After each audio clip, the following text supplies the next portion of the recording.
Mga idol, mga boxing fans, tuloy na ang bakbakang Lally versus Pacquiao.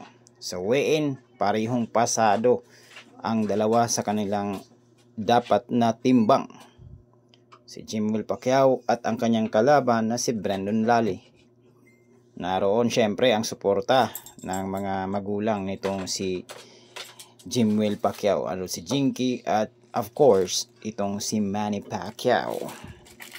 At dahil maraming nag-aabang dito, balita na ubos na kagad yung mga ticket doon sa venue para sa laban ngayon, mga idol.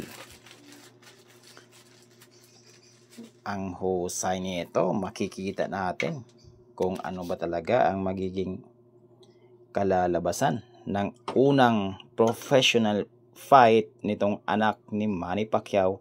At syempre, sa Amerika pa talaga gaganapin ang naturang laban. Excited na ba kayo? At syempre, natanong din si Pacquiao kung ano yung maipapayo niya sa anak niya.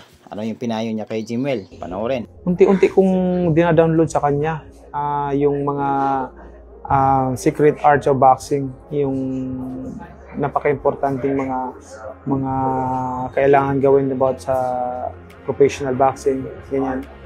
Na hindi biro yung training, hindi biro yung pag-focus, ganan determination, yung pupush mo yung sarili, hard work like that, but doing extra mile. At ano naman kaya ang maipapayo niya sa ibang mga father, sa ibang mga magulang dyan para sa kanilang mga anak? Ito naman ang kanyang tugon. Advice ko naman sa mga tatay, be a role model to your family, to your kids, to your wife. Turuan na magdasal, i-guide.